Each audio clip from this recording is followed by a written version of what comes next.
I need to record this before I sleep. I I haven't slept properly in 4 days and I can feel it in the way I'm thinking. Things connecting to other things too fast and I know that's when you make mistakes, you see. Patterns down and you start believing too much in yourself. So I want to get this down while I still have enough distance to be careful about it. 31st of December 2024. Custodia Ultima Vocis, Isolation Chamber 3, Father Tommaso Lanza, Analyzing Case. TM 0072001. 4 days ago, Prefectus Visconti summoned me to his office on the second sub-level. I went in expecting to be disciplined. The questions I put to Father Benedetti about the missing lexicon pages, the direction my recordings have been taking. I know what a probationary translator is supposed to produce, and I know that what I've been producing is something different. I've been treating these cases as connected, building something across them, and I was aware that someone had probably noticed that. Visconti was standing at this window when I arrived. That window that opens on the corridor wall. 2 meters off. Nothing. I don't know why it exists. He looked at the wall and didn't turn around when I came in and said, without any preamble, how was I finding the work? I said I found it absorbing. He turned around with the look of someone who has been keeping very still for a very long time. He said he'd been reading my recordings. He said most of new translators spend their first month doing narrow technical work, phonetic transcription, lexicon cross-referencing. He said I'd been doing something else, treating the cases as fragments of something larger. I didn't confirm or deny that. I had the feeling that the entire conversation was one-sided from the beginning. He said the custodia needs translators who hear the tongue and translators who listen to it. The second kind are rare. He then placed a folder on the desk and simply said, "Take whatever time you need." Then he sat down and began reading something else in complete and heavy silence. My presence wasn't even acknowledged anymore. I picked up the folder and left. That was the entire conversation. I want to stay with that for a moment. Visconti knew what I'd been building across my analysis. He handed me the oldest file in the custodia's archive and looked away, saying nothing about what he expected me to do with it. He didn't prepare me, he didn't contextualize it. What you choose not to say. I keep thinking about what you choose not to say. Maybe I should have said something more to him, something more to you. I've waited a whole day since I picked up the files. I don't know why. I felt like I was lured into some kind of trap. Maybe it was a test. Maybe he was testing my knowledge, or rather my thirst for it, and I should have left it there, not picking it up at all. But I couldn't return it. I've already fallen into temptation. There was no going back now. Anyway, the folder contained Latin documents, a translation of an Aramaic source that no longer exists, completed in 391 AD by the scholars who would found the Custodia the following year. I want to be honest about what I'm working with. A translation of a translation, the original gone, 2 rounds of error and loss between me and what actually happened. As a linguist, that's painful, but it is what it is. So, the subject is a Roman soldier, Marcus Petronius Cursor, 10th Legion Fretensis, which historical records confirm was stationed in Judea during the relevant period. He converted to Christianity sometime in the 60s in Rome But his account of that conversion doesn't describe the resurrection. It doesn't describe miracles. It describes a sound he heard at an execution 30 years earlier that he couldn't explain and couldn't fit into any framework he encountered afterward. Greek philosophy, the mystery cults, Christian theology. Nothing worked. He wrote it down because he was old and dying, and he had decided that leaving it unrecorded was worse than leaving it misunderstood. I find that recognizable, the idea that some things have to be said even when you know how they'll sound. The execution Marcus describes is the crucifixion at Golgotha. I'm going to say that plainly.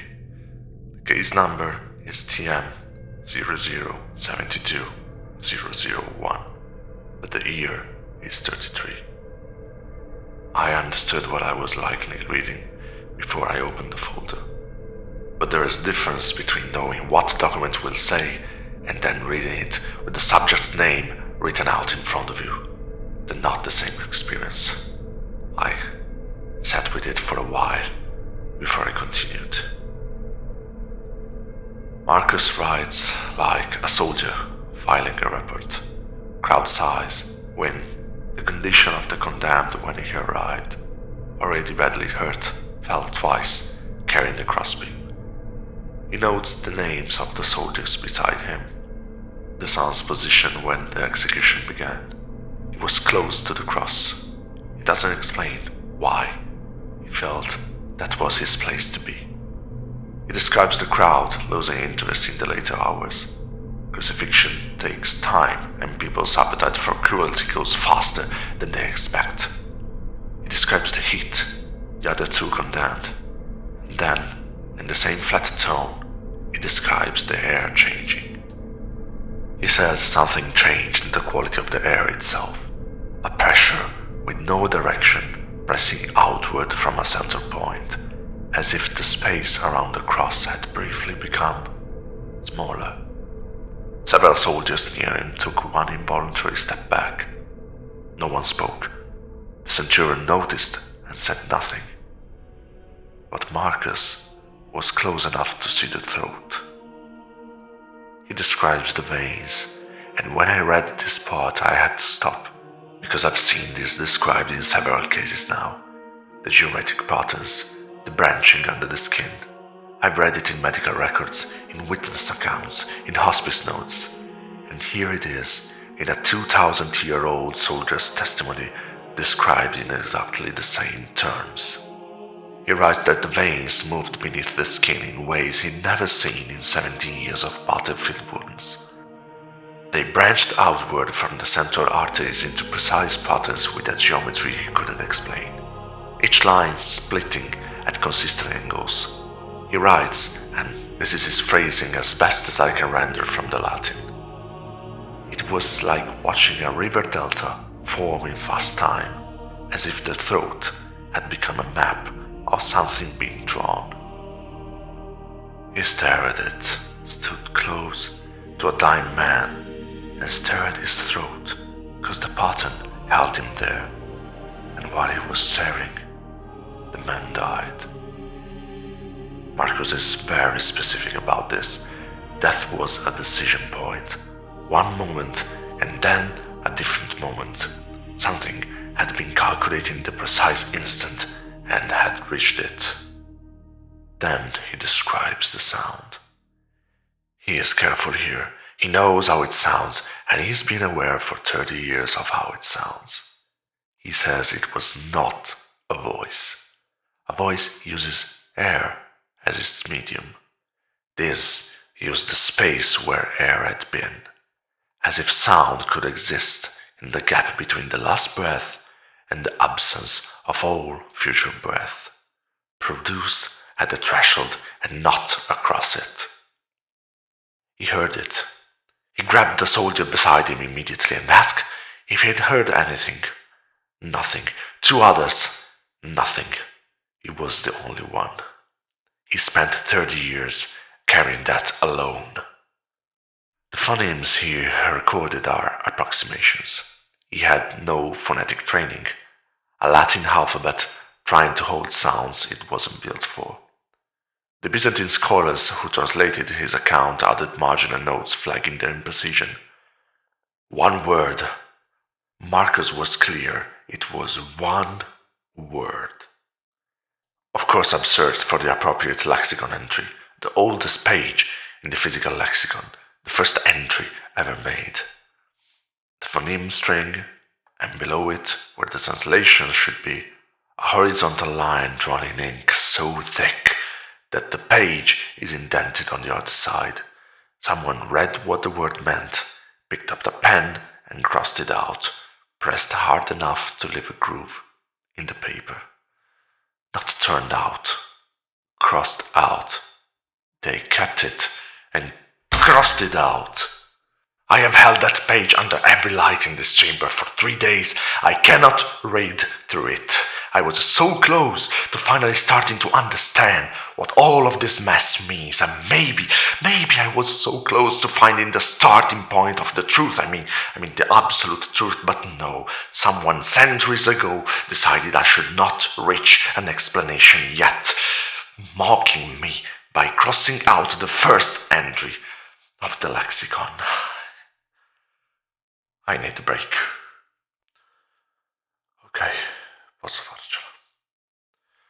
Luckily, they left the grammatical notation in the margin. The Byzantine scholars annotated everything. They were linguists. It's nearly compulsive, you just do it. And in small Greek, in the margin, they noted the words syntactic function, nominative case, subject marker. I'll explain what that means. In an agglutinative language with consistent morphological rules, the subject marker attaches to the root word to signal what follows is predicate. The subject comes first. The subject names itself, and everything after is what that subject is saying. I went back through the lexicon, every entry I have access to, every grammatical annotation left by every translator across 16 centuries. I wasn't reading translation, I was reading structure, how the words relate to each other, what syntactic positions they occupy. The words don't repeat functions. Each one fills a different slot in a construction that has been extended since 33 AD. They don't close anything, they reach forward. Every utterance I can access is mid-sentence. The tongue is not a vocabulary. It is not isolated words produced by dying people who share some neurological event. It is one sentence spoken one word at a time through 2,000 years of human death. The subject here spoke first at Golgotha. Every death since has been one more word of the predicate. I know how it sounds now that I speak it out loud, and the more I think about it, the less I believe in what I'm saying, but I found a note from one of the Byzantine founding scholars. Loose paper misfiled between shelf inventories from 392 AD. One page, archaic Greek, but here is the relevant passage. I have arranged the accounts by date and find the structure does not break. What we collect is not vocabulary, it is a sequence of positions in a construction. Each death fills one position. The subject was spoken at the first death we have record of.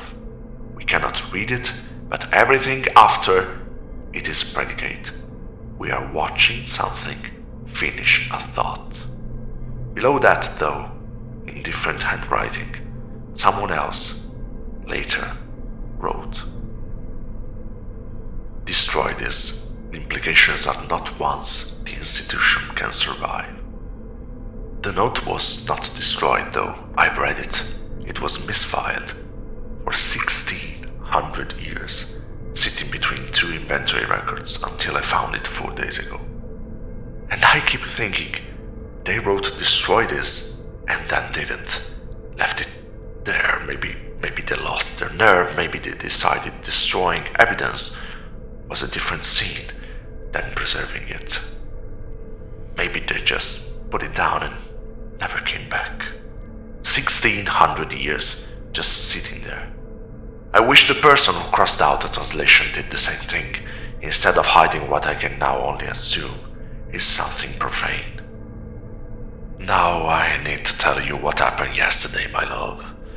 Because I could have stopped at the sentence structure, the grammatical revelation, the Byzantine scholar's note, the redacted translation. That's already enough to keep me awake for a week, you know me.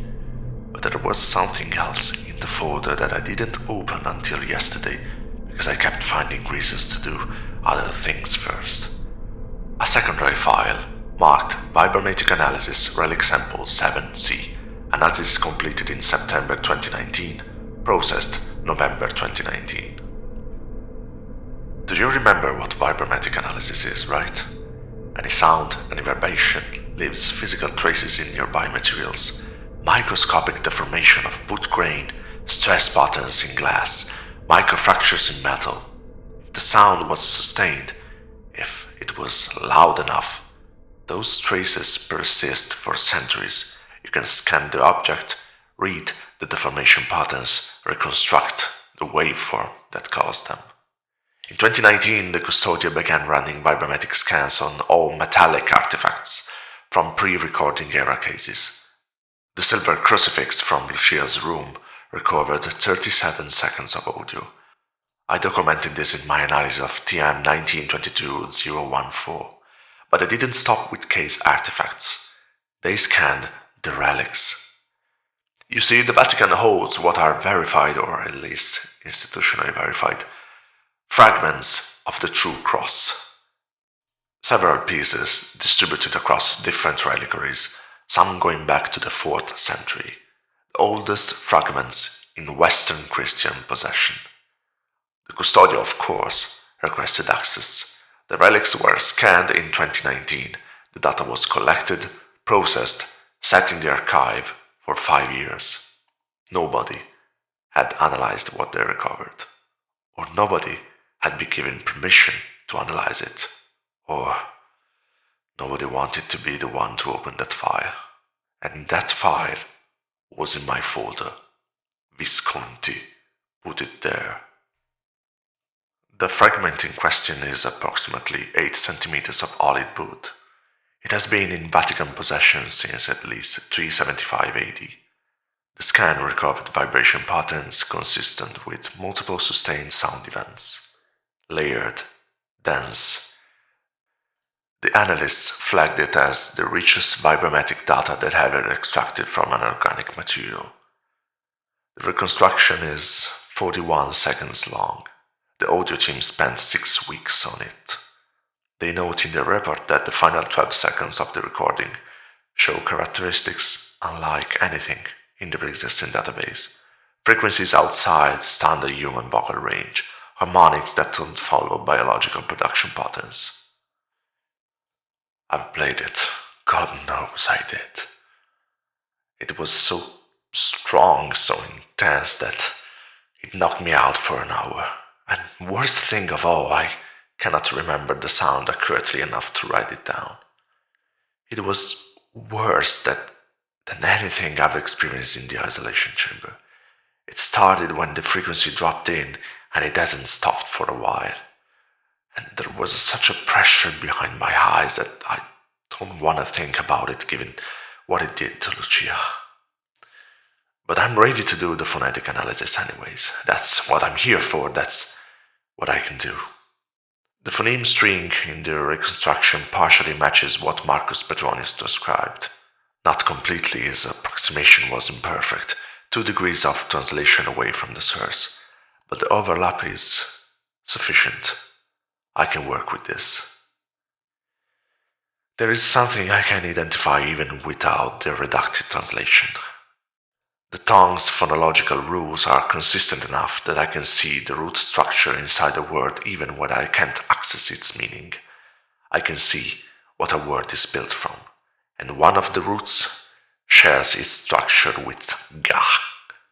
Ga, tier 1, 14 occurrences. Translation, mouth, opening. The thing that has been speaking through dying people for 2000 years introduced itself with a word built from the root of opening. There are two ways to read it. The first, it names itself after what it uses, the mechanism, a precise, cold, unsentimental self-description. I am the opening. I am the thing that uses openings, mouth, thresholds, the gaps between one state and another. The second, the Gospel of Matthew describes the moment of death at Golgotha, the sky going dark, and the veil of the temple tearing from top to bottom. The great curtain separating the outer chambers from the Holy of Holies, the barrier between the human and the presence of God, tearing open an opening. I am a linguist. I know the danger of finding patterns that aren't there, especially at 2 in the morning after 4 days without proper sleep. I know how the mind reaches for meaning in noise. I know that coincidence exists, and that it is my job to resist the seduction of an elegant explanation. But the same root in the word this thing used to name itself on the day of that specific death, that specific opening. I can't make myself call it coincidence.